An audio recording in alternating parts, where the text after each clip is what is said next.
वंदे मातरम। कर्मचारी साथियों, आज मैं आपके सामने राज्य सरकार की एक महत्वपूर्ण नोटिफिकेशन के संदर्भ में जानकारी दूंगा। जैसे कि आपको पता है, मुख्यमंत्री महोदय द्वारा विगत कुछ समय पूर्व एक बजट घोषणा की गई थी और जिसमें कहा गया था कि राज्य सरकार के विभिन्न निगम या विभाग है या बोर्ड है या स्वायत्त शासित संस्था है, उनमें अगर कोई भी कार्मिक है वो ड्यूटी करते हुए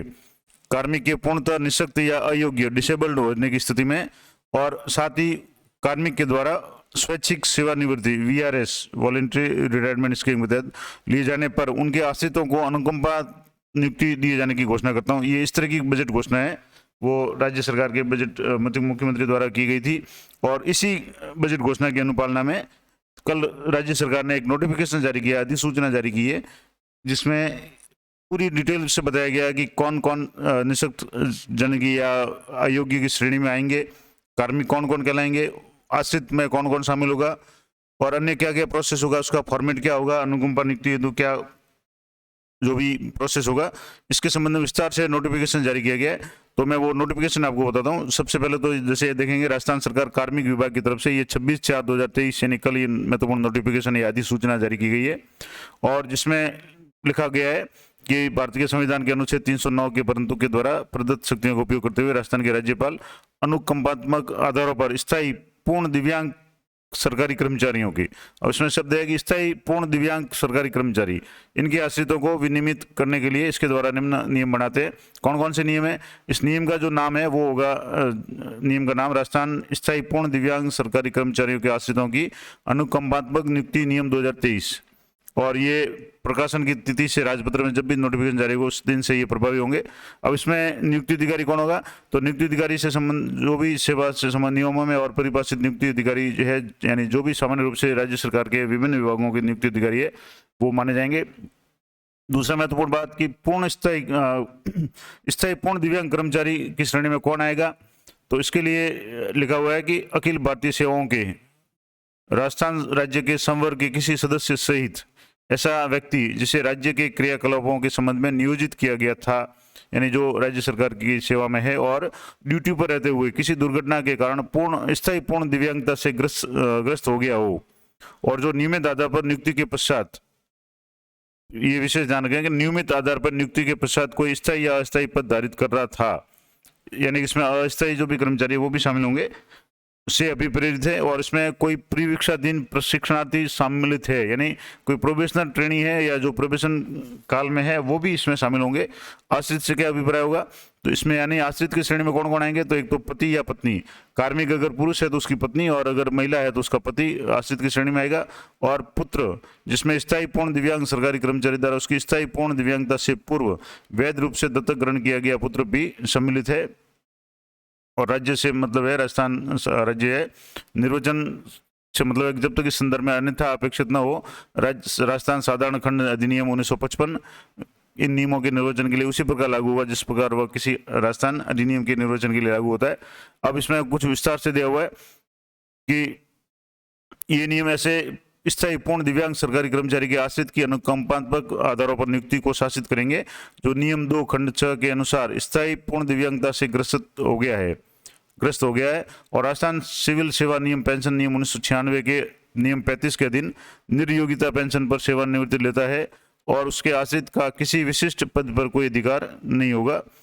अब इसमें और भी कुछ डिटेल है। कतिपय शर्तों के अधीन रहते हुए नियुक्ति, यानी जब कोई सरकारी कर्मचारी जो ड्यूटी पर रहते हुए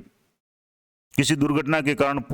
स्थायी पूर्ण दिव्यांगता से ग्रस्त हो गया हो और नियम 2 के खंड 6 के नीचे दिए गए टिप्पणी के अनुसार चिकित्सा बोर्ड द्वारा सरकारी सेवा के लिए स्थायी रूप से अनुपयुक्त घोषित किया गया हो, यानी इसके लिए जो मेडिकल बोर्ड का सर्टिफिकेट होगा वो भी जरूरी होगा, स्थायी रूप से अनुपयुक्त घोषित कर दिया गया हो और राजस्थान सिविल सेवा नियम 1996 के नियम 35 के अधीन निर्योग्यता पेंशन पर सेवानिवृत्ति लेता है, तब सरकारी सेवा में नियुक्ति के लिए उसके आश्रितों में से एक पर विचार किया जा सकेगा, यानी एक आश्रित को ही नौकरी मिलेगी और इन नियमों के अधीन नियुक्ति दी जाएगी जिसमें स्थायी पूर्ण दिव्यांगता से ग्रस्त होने की तारीख को स्थायी पूर्ण दिव्यांग कर्मचारी ने 55 वर्ष की आयु प्राप्त नहीं की गई हो। अगर 55 वर्ष की आयु प्राप्त कर लेता है कार्मिक तो उसके जो भी आश्रित है उनको नियुक्ति नहीं दी जाएगी। दूसरा, स्थायी पूर्ण दिव्यांग कर्मचारी ने उसके स्थायी पूर्ण दिव्यांगता से ग्रस्त होने से 1 वर्ष के भीतर भीतर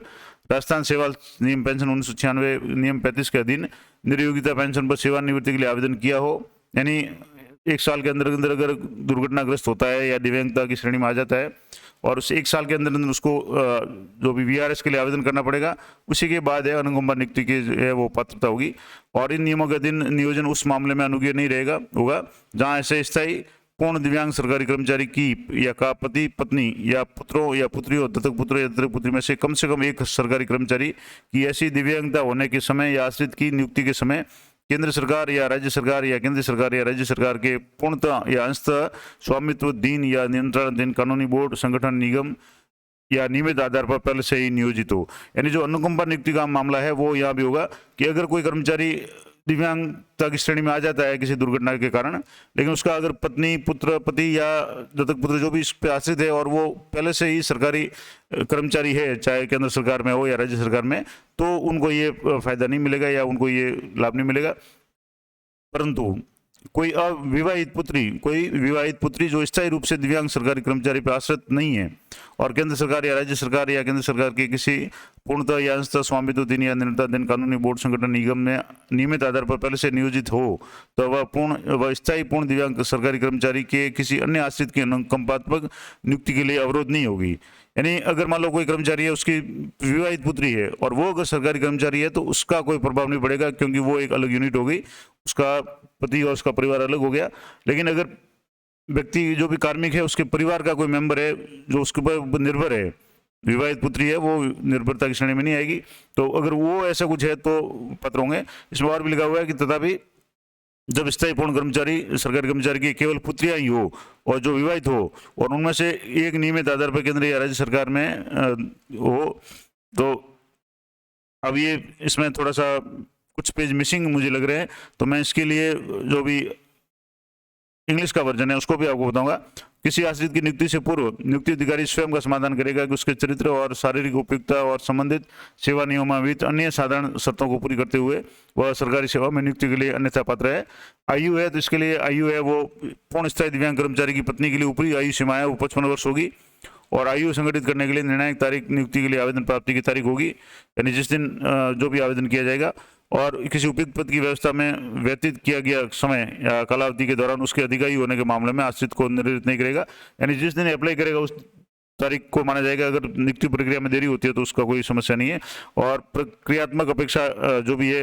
चयन के लिए क्या क्या अपेक्षा होगी, जैसे नियुक्ति के समय कंप्यूटर अर्हता पर जोर नहीं दिया जाएगा, तथापि आश्रितों को परीक्षा काल में सुसंगत नियमों के अंतर्गत कंप्यूटर अर्हता में से कोई अर्हता प्राप्त करनी होगी। यानी सामान्य रूप से जो भी अनुकंपा नियुक्ति के कर्मचारी वगैरह होते हैं उनको निश्चित समय में कंप्यूटर का जो कोर्स है वो करना पड़ता है, उसका सर्टिफिकेट है वो पास करना पड़ता है, टाइपिंग टेस्ट वगैरह। तो इसमें विफल होने पर परीक्षा को बढ़ाया हुआ समझा जाएगा और जब तक नियुक्ति प्राधिकारी इसका कार्य पूर्णतः असंतोषजनक पाए जाने से उसकी सेवाओं को समाप्त नहीं करे तब तो उसका, अगर कंप्यूटर की परीक्षा में पास नहीं होता तो उसका परिवीक्षण काल यानी प्रोबेशन बढ़ाया जाएगा, उसको सेवा को समाप्त नहीं किया जाएगा। और प्रशिक्षण या विभागीय परीक्षा या कंप्यूटर टंकन जो भी टाइपिंग टेस्ट होगा उसमें नियुक्ति के समय जोर नहीं दिया जाएगा, लेकिन एक निश्चित समय के भीतर है उसको ये योग्यता है वो अर्जित करनी पड़ेगी और इसमें कुछ छूट भी होगी। और इसके अलावा प्रक्रिया क्या होगी, तो किसी सरकारी कर्मचारी के स्थायी पूर्ण दिव्यांगता से ग्रसित होने पर पति या स्वयं के लिए या किसी अन्य आश्रित के लिए नियुक्ति हेतु आवेदन करेगा और जो तर्कपूर्ण कारणों द्वारा सम्यक रूप से समर्थित होगा और कार्मिक विभाग की किसी अन्य विभाग में नियुक्ति उपलब्ध कराएगा। और इसके अलावा राज्य संवर्ग की सेवाओं जैसे कार्मिक विभाग द्वारा नियंत्रित अखिल भारतीय सेवाओं, राजस्थान प्रशासनिक सेवा, राजस्थान सचिवालय सेवा के सदस्यों की स्थायी पूर्ण दिव्यांगता की दशा में आवेदन सचिव कार्मिक विभाग को किया जाएगा और यह कार्मिक विभाग का दायित्व होगा कि वो किसी उपयुक्त पद की व्यवस्था करे। और इसके अलावा नोडल विभाग है वो संबंधित जो भी अपने अपने विभाग होंगे वो होंगे और सबसे ऊपर जो भी है कार्मिक विभाग का होगा। और इसमें लिखा हुआ भी है कि अगर कोई शंका का है तो उसमें कार्मिक विभाग का जो भी निर्देश है वो अंतिम निर्णय होगा और कठिनाई की निराकरण की जो भी शक्ति है वो भी राज्य सरकार और कार्मिक विभाग के अधीन होगी। अब इसमें एक इम्पोर्टेंट दिया हुआ है कि आश्रित का विवरण जो सरकारी सेवा में नियुक्ति चाहता है उसका फॉर्म क्या होगा, तो उसका नाम होगा, जन्म तारीख, शैक्षिक योग्यताएं, स्थायी रूप से दिव्यांग कर्मचारी से क्या संबंध है, पति ही पत्नी है या पुत्र पुत्री है, उसका अच्छा फोटो लिया लगेगा, आवेदक का साइन होंगे, और आवेदित पद और वेतन स्तर किस पद के लिए आवेदन कर रहा है, और भाग 2 में जो भी पत्नी आश्रित या अन्य के उसके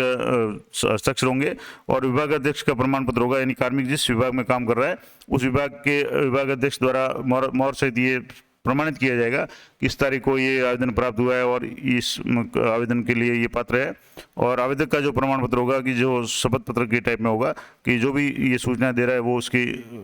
सही है। और ये जैसे संयुक्त शासन सचिव महोदय की तरफ से ये आदेश निकला गया। अब इसमें कुछ पेज मिसिंग लग रहे हैं मुझे, हालांकि ये PDF है, 2-3 बार कहीं भी देखी लेकिन सब जगह ये कि ये समस्या आ रही है, तो इसका मैं एक इंग्लिश वर्जन है वो मैं आपको बता देता हूँ। जैसे government of Rajasthan department of personal है और ये नोटिफिकेशन जारी हुआ है। अब जो शुरुआत में अपॉइंटिंग अथॉरिटी कौन सी होगी, परमानेंट डिसेबल में कौन होगा ये, अब इसमें डिपेंडेंट में जैसे स्पाउस है यानी पति पत्नी है, फिर सन है जो लीगली सन एडोप्टेड है वो भी इसमें शामिल होगा, डॉटर है इंक्लूडिंग डॉटर लीगली जो एडोप्टेड वो भी शामिल होगी, मदर और फादर और अनमैरिड ब्रदर और unmarried sister in case of unmarried permanent total disabled government servant है। अगर मान लो अविवाहित है तो उसके माता पिता या उसका अनमैरिड भाई या बहन है वो भी इसमें शामिल होंगे। इसके अलावा अब जैसे जो डिस्क्रिप्शन ऑफ इंजरी यानी परमानेंट डिसेबिलिटी, टोटल डिसेबिलिटी में क्या क्या आएगा, तो उसके लिए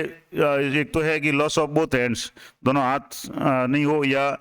एम्पुटेशन एट हायर साइड्स, या loss of hand and foot, एक हाथ और एक पाँव में लॉस हो या उसका अंग नहीं हो। दूसरा डबल एम्पुटेशन थ्रू लेग और थाई, और या एम्पुलेशन थ्रू लेग और thigh on one side and loss of on other foot, यानी जो स्थायी रूप से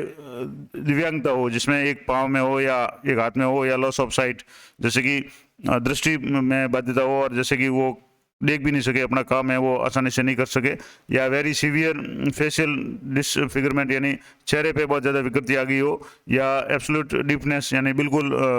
बहरा हो गया हो, या mental informative which permanently incapability for him service, यानी जो सर्विस के लिए उसको परमानेंटली अपात्र बना देती है अगर दिमागी रूप से कोई अक्षमता है तो। और इसके अलावा ऑक्यूपेशनल एक्सीडेंट यानी जो कुछ आकस्मिक घटनाएं होती है जैसे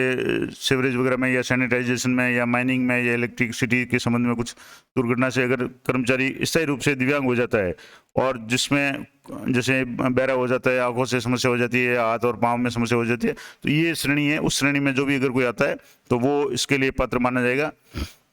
बाकी जो चीज़ें हैं वो मैंने हिंदी में आपको बता दी है।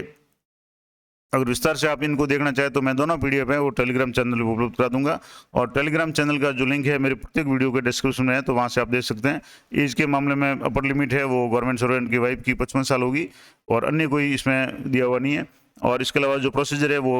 मैंने हिंदी में पहले ही बता दिया। तो जो भी डिसेबल कार्मिक होगा वो अपना पहले VRS लेगा, उसके बाद में 1 साल के अंदर अंदर उसके जो भी डिपेंडेंट है उस पर आश्रित है उनको आवेदन करना पड़ेगा। आवेदन का फॉर्मेट है वो मैंने बता दिया, और